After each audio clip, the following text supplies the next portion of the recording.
सो सब जन पहिले ही करके रेहु प्रथम ही जिन कहूँ आय सुदीना तिन कर चरित सुनहु जो कीना देखत भीम रूप सब पापी निशिचर निकर देव परिताप करहि उपद्रव असुर निकाया नाना रूप धरहि करिमा जेहि विधि होई धर्म निर्मूला सो सब करहि वेद प्रतिकूल जेहि जेहि देश धेनु द्विज पावहि नगर गाँव पुर आगि लगावहि शुभ आचरण कतहु नहीं होई देव विप्र गुरु मानन को नहीं हरि भक्ति यज्ञ तप ज्ञाना सपने सुनियन वेद पुराना जप जोग विरागा तप मख भागा श्रवण सुनय दस सीसा आपुन उठी धावै रही न पावै धरि सब घालै खीसा अस भ्रष्ट चारा भा संसारा धर्म सुनिय नहीं काना तेहि बहु विधि त्रासै देश निकासै सो कह वेद पुराना बरनि न जाय नीति घोर निशाचर जो करहि हिंसा पर अति प्रीति तिन्ह के पाप ही कब निमित मति सियाव जय जय राम मेरे प्रभु राम जय जय राम। मासा प्राण छठा विश्राम। बाड़े खल बहु चोर जुआरा जेलम पट पर धन परदार मानहि मातु पिता नहीं देवा साधुन सन करवावहि सेवा जिनके यह आचरण भवानी ते जाने हो निशिचर सब प्राण अतिशय देखी धर्म कै ग्लानि परम सभीत धरा अकुलान गिरि सरि सिंधु भार नहीं मोहि जस मोहि गरुवर एक पर द्रोह सकल धर्म देखै विपरीता कहि न सकै रावण भय भीता धेनु रूप धरि हृदय विचारी गईता जहाँ सुर मुनि झारी निज संताप सुनाय सिरोई काहू ते कछु काज न होय सुर मुनि गंधर्वा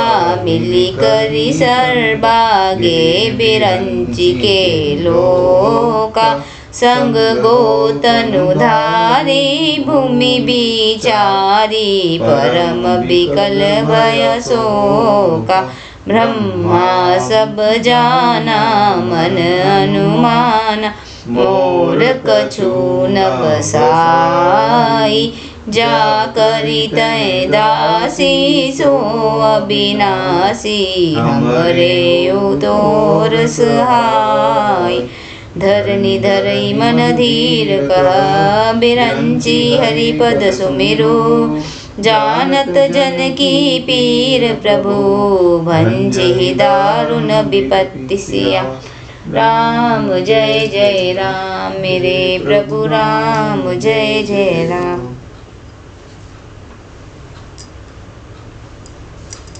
मेघनाद से उसने जो कुछ कहा उसे उसने मेघनाद ने मानो पहले से ही कर रखा था अर्थात रावण के कहने भर की देर थी।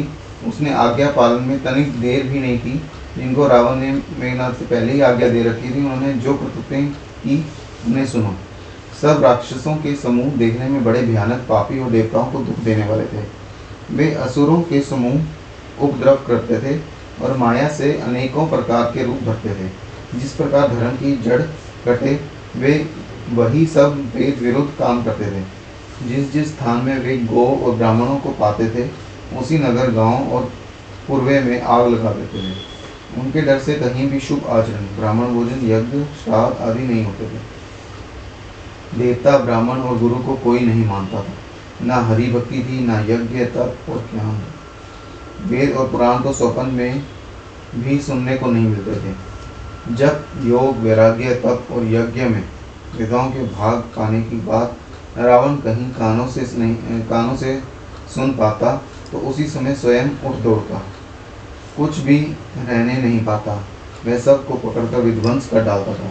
संसार में ऐसा भ्रष्ट आचरण फैल गया कि धर्म तो कानों में भी सुनने में नहीं आता था। जो कोई वेद और पुराण कहता उसको बहुत तरह से त्रास देता, देश से निकाल देता था। राक्षस लोग जो घोर अत्याचार करते थे उसका वर्णन नहीं किया जा सकता। हिंसा पर ही जिसकी प्रीति है उनके पापों का क्या ठिकाना। पराय धन और पराई स्त्री पर मन चलाने वाले दुष्ट, चोर और जुआरी बहुत बढ़ गए। लोग माता पिता और देवताओं को नहीं मानते थे और साधुओं की सेवा करना तो दूर रहा, उल्टे उनसे सेवा करवाते थे। श्री शिव जी कहते हैं कि हे भवानी, जिनके ऐसे आचरण हैं उन सब प्राणियों को राक्षस ही समझना। इस प्रकार धर्म के प्रति लोगों की अतिशय ग्लानि, रुचि, अनाशा देखकर पृथ्वी अत्यंत भयभीत एवं व्याकुल हो गई। वह सोचने लगी कि पर्वतों, नदियों और समुद्र का बोझ मुझे इतना भारी नहीं जान पड़ता जितना भारी मुझे एक परद्रोही, दूसरों का अनिष्ट करने वाला लगता है।